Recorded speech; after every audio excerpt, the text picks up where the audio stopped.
नमस्कार दोस्तों, आपका भक्ति कीर्ति में स्वागत है। गाय माता को एक रोटी खिलाने से कौन सा पाप नष्ट हो जाता है? क्या आप जानते हैं गाय माता को एक रोटी खिलाने से कौन सा फल मिलता है? आखिर गाय माता को एक रोटी खिलाने से हमारे कौन से पाप नष्ट हो जाते हैं? हमारे हिंदू धर्म में गाय को माता कहा जाता है और गाय माता की पूजा भी की जाती है। इस ब्रह्मांड में गाय ही एक ऐसी पशु है जिसकी पूजा आराधना और सेवा करने से गरीब व्यक्ति भी अमीर बन जाता है। गाय की पूजा करने से समस्त मनोकामनाएं तुरंत पूर्ण हो जाती हैं। गाय माता के शरीर में कई कोटि देवी देवताओं का वास होता है। इस वजह से गाय माता की पूजा करने से हमें समस्त देवी देवताओं का आशीर्वाद एक साथ प्राप्त होता है। आज हम आपको बताएंगे कि गाय माता को एक रोटी खिलाने से कौन सा फल मिलता है। गाय माता का वह कौन सा अंग है जिसे सिर्फ स्पर्श करने से ही व्यक्ति के सारे दुख दर्द दूर हो जाते हैं, और जो व्यक्ति गायों को दुख देता है, उन्हें मारता पीटता है, उसे कौन सा दंड मिलता है, और किस कारण गाय माता ने क्रोधित होकर समस्त स्त्रियों को श्राप दे दिया था, जिसे स्त्रियां आज भी भुगत रही हैं। तो चलिए शुरू करते हैं। एक बार भगवान भोलेनाथ कैलाश पर्वत पर विराजमान थे। तभी अचानक से नारद जी नारायण का जाप करते हुए उनके पास आकर रुक जाते हैं और भगवान शिव जी को प्रणाम करते हैं। तो भगवान शिव देवर्षि नारद से कहते हैं, कहिए नारद जी, किस प्रयोजन से आना हुआ? तब देवर्षि नारद कहते हैं, हे जगत के कर्ता धर्ता, आप तो त्रिकालदर्शी हैं। आपको तो मेरे आने का उद्देश्य पता है कि मैं आपके पास क्यों आया हूँ, लेकिन आप फिर भी यह प्रश्न कर रहे हैं। तब भगवान भोलेनाथ कहते हैं, हे देवर्षि नारद, हम आपकी दुविधा को समझते हैं। आप बिल्कुल निश्चित होकर हमसे अपने प्रश्नों को पूछिए, हम आपको आपके प्रश्नों का उत्तर अवश्य देंगे। तब देवर्षि नारद बोले, हे प्रभु, अभी अभी मैंने देखा कि कुछ लोग गौ माता की पूजा कर रहे थे, उन्हें रोटियां खिला रहे थे, उनकी सेवा कर रहे थे। मैं गाय को रोटी खिलाने का महत्व जानना चाहता हूं, और जो व्यक्ति गायों की सेवा करता है, उनकी पूजा करता है, उन्हें कौन सा फल मिलता है। वहीं दूसरी तरफ मैंने देखा कि कुछ लोग गाय माता पर अत्याचार कर रहे थे, उन्हें ऐसा करने पर कौन सा दंड मिलता है, और वह कौन सा ऐसा श्राप है जो गाय माता ने समस्त स्त्रियों को दिया था, जिसे कलयुग की समस्त स्त्रियां भोग रही हैं। मेरी यह जानने की तीव्र इच्छा हो रही है। तब भगवान शिव मुस्कुराते हुए देवर्षि नारद जी से कहते हैं, नारायण भक्त नारद जी, आपके यह सभी प्रश्न बहुत ही महत्वपूर्ण हैं, और आपने इन सभी प्रश्नों को पूछकर पूरे ब्रह्मांड का उद्धार कर दिया है। लेकिन मैं आपको आपके इन प्रश्नों का उत्तर देने से पहले आपको एक अत्यंत ज्ञानवर्धक कहानी सुनाना चाहता हूँ। जो भी भक्त इस कहानी को पूरा सुनेंगे, उसके मैं 32 अपराध माफ करता हूँ। भगवान शिव जी कहते हैं, भारत के रायपुर शहर में गोपाल नाम का एक धनवान सेठ रहता था। वह प्रतिदिन ईश्वर की पूजा आराधना करता था। उसके जीवन में कोई दुख दर्द नहीं था। वह सुखपूर्वक अपने जीवन का निर्वहन कर रहा था। लेकिन कहते हैं ना कि बिना सुख और दुख का मनुष्य बिना जल के मछली के समान होता है। इसलिए मनुष्यों के जीवन में सुख के साथ दुख का आगमन होना ही चाहिए। उस सेठ के साथ भी ऐसा ही कुछ हुआ था। उसके जीवन में सिर्फ एक ही दुख था कि उसको अभी तक संतान प्राप्ति का सुख नहीं मिला था। इस वजह से वह बहुत ही दुखी रहता था। उसने अपनी पत्नी को न जाने कितने वैद्यों और हकीमों को दिखा दिया था, लेकिन उसे संतान की प्राप्ति नहीं हो रही थी। एक दिन गोपाल अपने किसी कार्य से किसी नगर की तरफ जा रहा था। तब उसने देखा कि एक तपस्वी महात्मा जी अपनी साधना में लीन हैं। तब वह गोपाल महात्मा जी के पास रुक जाता है। कुछ देर ऐसे ही बैठने के बाद तपस्वी महात्मा जी अपनी आंखें खोलते हैं तो वह गोपाल उन महात्मा जी से कहता है, हे मित्र, मैं अपने जीवन से बहुत ही परेशान हूँ, कृपया आप मुझे इस कष्ट से निजात दिलाएं। तब वे महात्मा जी उस गोपाल नाम के सेठ से कहते हैं, हे वत्स, तुझे किस बात का कष्ट है? लगता नहीं है कि तुझे कोई कष्ट भी होगा। फिर गोपाल बड़े ही दुखी भाव से कहता है, मेरा कष्ट ये है कि मेरे विवाह को कई वर्ष हो चुके हैं, लेकिन अभी तक मुझे संतान की प्राप्ति नहीं हुई है। कृपया आप मुझे यह बताने का कष्ट करें कि मुझे संतान की प्राप्ति क्यों नहीं हो रही है, और आप कृपया करके मुझे संतान प्राप्ति का उपाय भी बताएं, जिसे करने के बाद मुझे संतान का सुख मिल सके। तब वे महात्मा जी अपनी अंतर मन की शक्ति से उस गोपाल नाम के सेठ के जीवन में घटित सभी घटनाओं को देख लेते हैं और क्रोध में उस सेठ से कहते हैं, अरे मूर्ख मानव, तूने घोर पाप किया है। क्या तुझे याद नहीं, एक बार जब तू किसी नगर को जा रहा था, तब एक वृक्ष के नीचे एक गाय अपने बछड़े के साथ भूख प्यास से तड़प रही थी। तब तूने न तो उस गाय को भोजन करवाया और न ही तूने उस गाय को प्रणाम किया था। उस गाय ने तुझसे सहायता भी मांगी थी, लेकिन तूने उस दिन उस गाय माता की पुकार को सुनकर भी नज़रअंदाज कर दिया था, और तेरी इसी उदंडता को देखकर उस गाय ने तुझे संतान न होने का श्राप दे दिया था। हे मानव, जो भी व्यक्ति गाय माता को कष्ट में देखकर उनकी सहायता नहीं करता है, उस व्यक्ति को घोर पाप लगता है। भगवान शिव देवर्षि नारद से कहते हैं, हे देवर्षि नारद जी, इस प्रकार उन महात्मा जी ने उस गोपाल नाम के सेठ को उसके पापों के बारे में बता दिया। तब वह सेठ रोते हुए कहता है, हे भगवान, मुझसे इतना बड़ा पाप कैसे हो गया? मुझे अपने आप से घृणा हो रही है। मेरी वजह से उस गाय और उसके बछड़े को इतना दुख सहना पड़ा। फिर वह गोपाल नाम का सेठ उन महात्मा जी से कहता है, हे गुरुदेव, मैं अपने इस पाप का पश्चाताप करना चाहता हूँ। मैं जानता हूँ कि मेरा अपराध क्षमा योग्य नहीं है, लेकिन फिर भी मैं अपनी इस उदंडता का प्रायश्चित करना चाहता हूँ। कृपया करके आप मुझे इसका कोई उपाय बताएं, जिसे करने के बाद मुझे मेरे पापों से मुक्ति मिल सके। फिर वे महात्मा जी उसे गोपाल नाम के सेठ से कहते हैं, हे गोपाल, तुम दुखी मत हो। इसका उपाय यह है कि तुम मेरे आश्रम के समीप रहने वाली कालिंदी नाम की गाय की सेवा करो, उसकी पूजा आराधना करो, वह तुमको अवश्य पुत्र का आशीर्वाद देगी। फिर वे महात्मा जी गोपाल को एक मंत्र जाप करने के लिए और कहते हैं कि तुम्हें इस मंत्र का जाप करना है। अगर पहली ही बार मंत्र का जाप करने से वह कालिंदी नाम की गाय तुम्हारे पास आ जाती है, तो तुम्हें पुत्र की प्राप्ति अवश्य होगी। और अगर वह गाय किसी वजह से तुम्हारे पास नहीं आती है, तो अवश्य तुझसे पृथ्वी की सारी गाय माताएं रुष्ट हो गई हैं। तब वह सेठ उस मंत्र का जाप करने लगता है। उससे पहली बार ही मंत्र का जाप करते ही वह कालिंदी नाम की गाय उस आश्रम में उस गोपाल नाम के सेठ के पास आने लगती है। उस गाय को आता देखकर वे महात्मा जी से बोले, हे वत्स, तू देख, तेरे केवल एक बार ही मंत्र का जाप करने से यह कालिंदी नाम की गाय स्वयं चलकर तुम्हारे पास आ रही है। तू बहुत ही भाग्यशाली है। यह गाय निश्चित ही तेरे सभी दुखों का दूर कर देगी। तू इस कालिंदी नाम की गाय को वन में चरा कर इसकी सेवा करना, जंगल में रहने वाले हिंसक पशुओं से इसकी रक्षा करना, और अपनी पत्नी से भी कह देना कि वह भी इस कालिंदी नाम की गाय की सेवा करे, इसकी पूजा आराधना करे, जिससे प्रसन्न होकर यह गाय तुझे संतान प्राप्ति का आशीर्वाद प्रदान करे। फिर वह गोपाल उन महात्मा जी को प्रणाम करके उस कालिंदी नाम की गाय को अपने साथ अपने घर ले जाता है और अपनी पत्नी से कहता है कि भाग्यवान, हमें संतान के लिए इस कालिंदी नाम की गाय की सेवा करनी है। भगवान शिव देवर्षि नारद जी से आगे के बताते हैं कि उसके दूसरे दिन सुबह होते ही उस गोपाल सेठ की पत्नी उस गाय की पूजा करती है, उसे कुछ रोटियां खिलाती है। फिर वह सेठ उस गाय को चराने के लिए वन में लेकर चला जाता है, और उस वन में पहुंचकर वह सेठ उस गाय को हरी हरी घास खिलाने लगता है।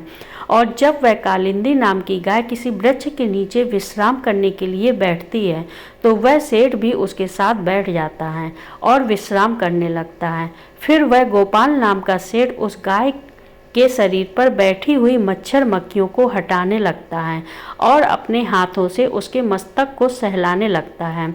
इस प्रकार से उस सेठ को उस गाय की सेवा करते हुए जब शाम हो जाती है तो गोपाल उस गाय के साथ अपने घर लौट आता है। घर पहुंचते ही वह गाय जब अपनी पूंछ से धूल उड़ाती है तो गोपाल का घर पवित्र हो जाता है और उसके सभी पाप नष्ट हो जाते हैं। फिर गोपाल की पत्नी उसकी विधि पूर्वक पूजा आराधना करती है और उसके चरणों में कई बार मस्तक झुकाती है। फिर उस कालिंदी नाम की गाय से प्रार्थना करती है और हाथ जोड़कर वह उसके आगे खड़ी हो जाती है। फिर वह गाय उस गोपाल सेठ की पत्नी की पूजा को स्वीकार कर लेती है और गोपाल की पत्नी पर अपनी दृष्टि डालकर उसके सभी दोष समाप्त कर देती है। गाय की दृष्टि पड़ते ही उस सेठ की पत्नी पवित्र हो जाती है। इस प्रकार से उस गोपाल सेठ को उस कालिंदी नाम की गाय की सेवा करते हुए 28 दिन बीत जाते हैं। फिर 29वें दिन जब गोपाल उस गाय को लेकर वन में चला जाता है और उस वन में पहुंचकर वह गाय वन के बीच में चली जाती है, जहां पर कई सारे पेड़ पौधे, झाड़ियां और बड़ी बड़ी घास थी। वह गाय एक झाड़ी के पीछे छिपकर घास चरने लगती है। इतने में ही एक शेर पीछे से आकर उस कालिंदी नाम की गाय को बलपूर्वक दबोच लेता है। गोपाल को शेर के आने की आहट तक नहीं होती है। उस शेर के कसकर दबोचे होने के कारण वह कालिंदी गाय दर्द भरे स्वर में जोर से बोलने लगती है कि सेठ मेरी रक्षा करो, सेठ मेरी रक्षा करो। और जैसे ही गोपाल उस गाय की आवाज़ सुनता है वैसे ही वह दौड़ता हुआ उस गाय के पास पहुंच जाता है और वह देखता है कि एक खूंखार शेर ने कालिंदी नाम की गाय को बलपूर्वक दबोच रखा है। इस वजह से उस गाय की आंखों से आंसुओं की धारा बह रही है। तो गोपाल बहुत ही दुखी हो जाता है और एक हाथ में डंडा उठा लेता है। दोस्तों, भगवान शिव जी कहते हैं, हे देवर्षि नारद जी, जब गोपाल डंडा उठाता है उस समय वह उस शेर की तरफ नहीं देख रहा होता है, लेकिन इस समय जब उस शेर की तरफ देखता है तो उस शेर की दृष्टि पड़ते ही डर के मारे गोपाल का शरीर कांपने लगता है, उसकी सारी शक्ति क्षीण हो जाती है। फिर वह शेर गोपाल से ऊंची आवाज में कहने लगता है कि मेरे ऊपर प्रहार करना तुम्हारे बस की बात नहीं है, क्योंकि भगवान शिव मेरी ही पीठ पर पैर रखकर नंदी पर बैठते हैं। इसलिए तू मुझे मारने की चेष्टा मत कर और यहाँ से लौट जा। शायद ईश्वर ने इस गाय को भोजन के रूप में मुझे भेंट किया है, इसीलिए तुम मुझे परेशान मत करो। तुम अपनी जान बचाकर तुरंत यहाँ से निकल जाओ। फिर गोपाल उस शेर से कहता है, कृपया आप इस गाय को न मारें। यह गाय एक बहुत ही तपस्वी महात्मा जी ने मुझे मेरे सभी मनोरथों को पूर्ण करने के लिए दी है।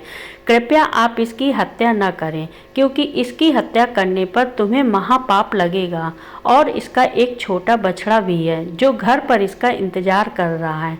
महात्मा जी ने मुझे इस गाय की रक्षा और सेवा करने का आदेश दिया है। मैं इस गाय को छोड़कर नहीं जा सकता। तुम भगवान शिव के सेवक हो, इसलिए तुम्हारे हाथ से इस गाय को छुड़ाना मेरे लिए संभव है। इसलिए हे मृगराज, मेरी आपसे विनती है कि आप इस गाय को छोड़ दीजिए। इसके बदले में आपको पूरा शरीर समर्पित करता हूँ। आप मुझे खाकर अपनी भूख शांत कर लीजिए। इससे उन महात्मा के आदेश का पालन भी हो जाएगा, मेरे द्वारा गाय की रक्षा भी हो जाएगी। साथ ही साथ गाय माता की रक्षा के लिए प्राण त्यागने से मुझे स्वर्ग की प्राप्ति हो जाएगी। इतना कहकर गोपाल उस शेर के सामने हाथ जोड़कर और आंखें बंद करके बैठ जाता है। फिर अचानक से गोपाल के कानों में एक स्वर सुनाई देने लगता है कि हे पुत्र, उठो, मैं तुम्हारी सेवा से बहुत ही प्रसन्न हूँ। यह सुनकर गोपाल उठकर खड़ा हो जाता है और वह अपने सामने उस गाय को देखता है और मन में सोचते हुए कहता है, वह शेर कहीं दिखाई नहीं दे रहा है जिसने आपको बलपूर्वक दबोच रखा था। तब वह कालिंदी नाम की गाय गोपाल से कहने लगती है, पुत्र, मैंने ही अपनी माया से शेर का रूप धारण कर लिया था।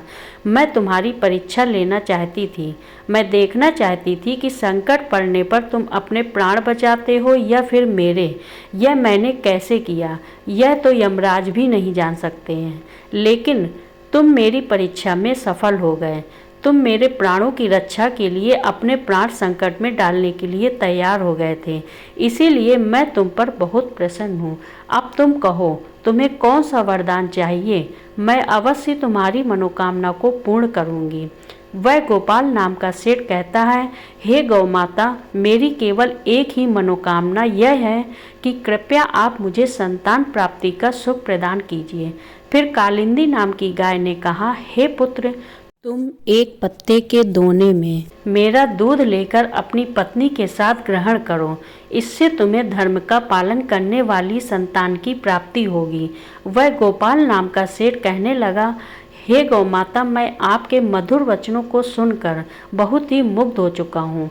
अब आप मेरे साथ मेरे घर चलिए। मैं आपकी पूजा करके आपको भोजन कराता हूँ और सभी प्रकार के अनुष्ठानों को पूरा करके आपके अमृत समान दुग्ध का पान करता हूँ। उसके बाद वह गोपाल नाम का सेठ उस गाय को अपने साथ लेकर अपने घर चला जाता है। घर पहुँचने पर उस सेठ की पत्नी उस गाय की पूजा पाठ करने लगती है। तब उस गाय ने गोपाल की पत्नी से कहा, हे पुत्री, तुम मेरी पीठ को स्पर्श करो, इससे तुमको अत्यंत गुणवान धर्म का पालन करने वाली संतान की प्राप्ति होगी। फिर उस सेठ की पत्नी ने गाय की पीठ को स्पर्श किया। गोपाल और उसकी पत्नी उस गाय की विधि पूर्वक पूजा आराधना करते हैं और उस गाय माता के अमृत के समान दूध को प्रसाद समझकर ग्रहण करते हैं। फिर वे दोनों उन महात्मा जी के पास पहुंच जाते हैं।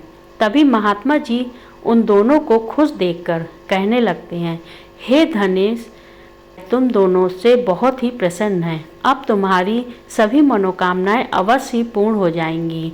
भगवान शिव जी कहते हैं, हे देवर्षि नारद जी, जो भी मनुष्य सेवा करता है, उसे भोजन खिलाता है, उसकी पूजा आराधना करता है, उसकी सभी मनोकामनाएं पूर्ण हो जाती हैं।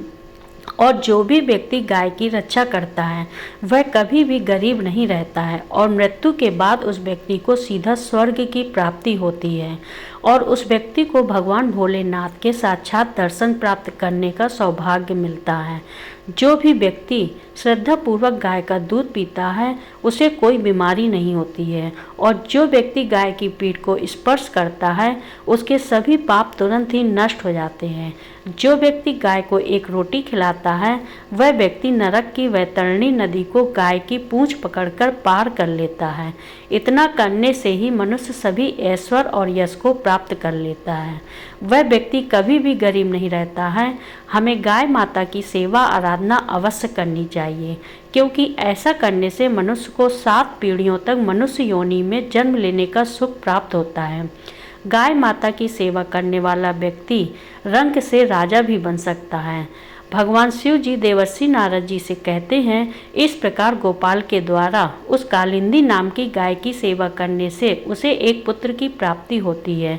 भगवान शिव कहते हैं, हे देवर्षि नारद जी, आपके पहले प्रश्न का उत्तर मिल गया होगा और आपका दूसरा प्रश्न यह था कि जो व्यक्ति गायों को मारता पीटता है, उन्हें कौन सा दंड मिलता है। तो मैं आपको बता दूं कि उन व्यक्तियों को ऐसा करने पर सीधा नरक की प्राप्ति होती है और ऐसे व्यक्तियों को नरक के देवता यमराज जी कई वर्षों तक खौलते हुए तेल के घड़े में पकाते हैं। दोस्तों, भगवान शिव जी नारद जी से कहते हैं, मुनिवर, अब तो आपको आपके सभी प्रश्नों के उत्तर मिल ही गए होंगे। तब देवर्षि नारद जी कहते हैं, हे प्रभु, आपने मुझे मेरे इस प्रश्न का उत्तर नहीं दिया है कि गाय माता ने समस्त स्त्रियों को वह कौन सा श्राप दिया था जिसे आज भी स्त्रियां भोग रही हैं। फिर देवर्षि नारद जी की बातों को सुनकर भगवान शिव जी कहते हैं, हे देवर्षि नारद जी, आपको आपके इस प्रश्न का उत्तर जानने के लिए एक और ज्ञानवर्धक कहानी सुननी होगी। तब देवर्षि नारद जी कहते हैं, हे प्रभु, आप उस कहानी को सुनाना प्रारंभ करें। मैं आपको विश्वास दिलाता हूँ कि मैं इस कहानी को शुरू से लेकर अंत तक पूरा अवश्य सुनूंगा। तब भगवान शिव जी कहते हैं, एक समय की बात है किसी नगर में फेकू नाम का एक ब्राह्मण रहता था। उसने अपने घर में गाय को पाल रखा था। वह गाय उसे प्रतिदिन ढेर सारा दूध देती थी, जिसे बेचकर वह अपनी आजीविका चलाता था। और उसे गाय का दूध बहुत ही अच्छा होने के कारण उसे बहुत मुनाफा भी हो रहा था। इसलिए वह उस गाय को प्रतिदिन वन में चराने के लिए ले जाता था और शाम होने से पहले उस गाय को घर ले आता था। ऐसे ही कई दिन गुजर जाते हैं, लेकिन एक दिन ऐसा आता है जब वह गाय दूध देना बिल्कुल बंद कर देती है, जिसके कारण फेकू को भारी नुकसान का सामना करना पड़ जाता है।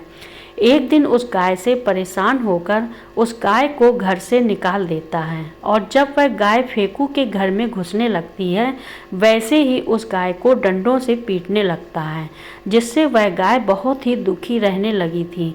वह अपने मालिक को छोड़ना नहीं चाहती थी, लेकिन उसका मालिक ही उसे अपने घर में नहीं रखना चाहता था।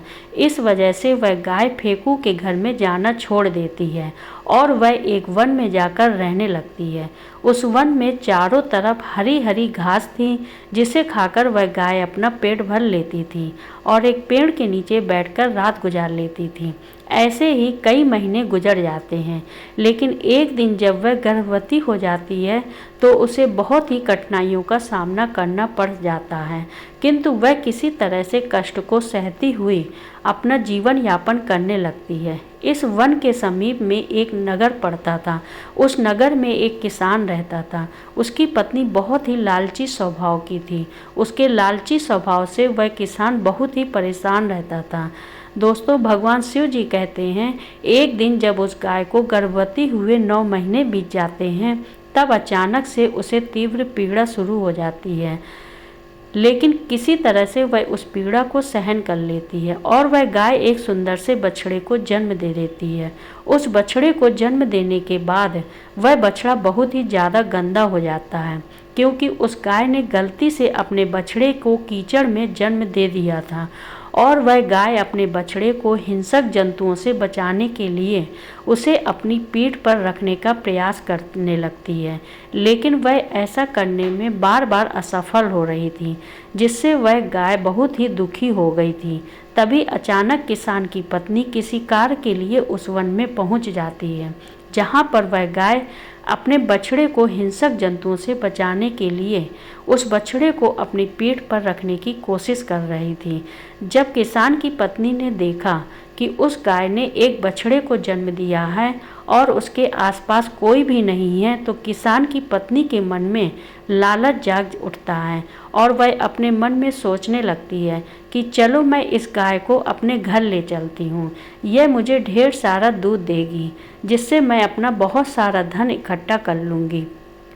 ऐसा सोचकर जैसे ही वह स्त्री उस गाय की ओर जाने लगती है, तब उस गाय ने देखा कि उसके पास एक सुंदर सी स्त्री तीव्र गति में चलती हुई आ रही है। उस गाय ने किसान की पत्नी से कहा कि आप कृपया मेरे इस बच्चे को मेरी पीठ पर रख दो, क्योंकि यह अभी बहुत ही छोटी है और 9 महीने बाद चलने लगेगा। उस गाय को यह पता नहीं था कि उसका बच्चा जन्म लेने के बाद चलने लगता है, और उस समय मनुष्य के बच्चे भी पैदा होने ही चलने लगते थे। उस गाय को यह बिल्कुल भी पता नहीं था कि उस गाय की बातों को सुनकर किसान की पत्नी को हंसी आ जाती है, और वह हंसते हुए उसे गाय से बोली, अरे मूर्ख गाय, मैं तुम्हारे बच्चे को तुम्हारी पीठ पर क्यों रखूं? तुम्हारे इस बच्चे को देखो तो यह कितना गंदा हो गया है। इसके ऊपर बहुत सारी मिट्टी और कीचड़ भी लगी हुई है। अगर मैं इसे तुम्हारे पीठ पर रखूंगी तो मेरी इतनी सुंदर साड़ी गंदी हो जाएगी।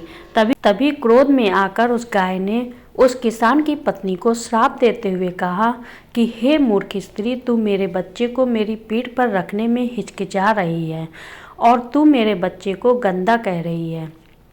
जा, मैं आज से समस्त स्त्रियों को यह श्राप देती हूँ कि अब मनुष्यों के बच्चे पूरे 9 महीने बाद ही चलेंगे और जितने भी पशु पक्षी हैं उनके बच्चे पैदा होते ही चलने लगेंगे।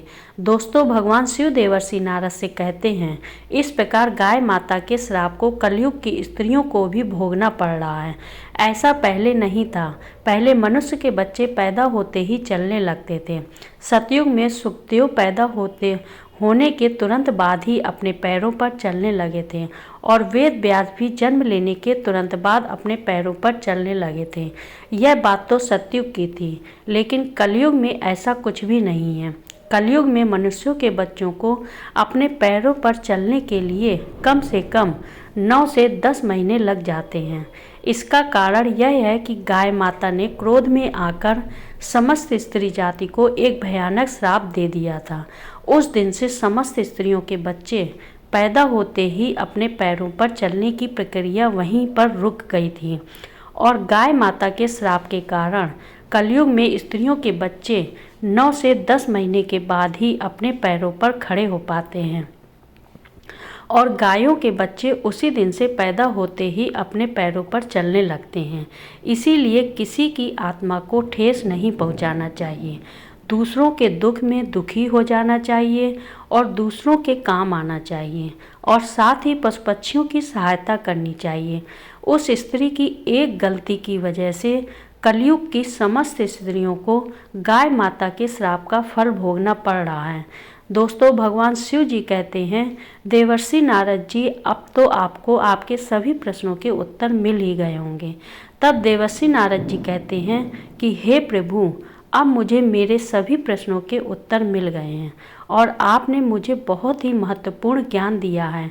मैं आपको विश्वास दिलाता हूँ कि मैं इस ज्ञान का विस्तार पूरे देवलोक में अवश्य करूँगा।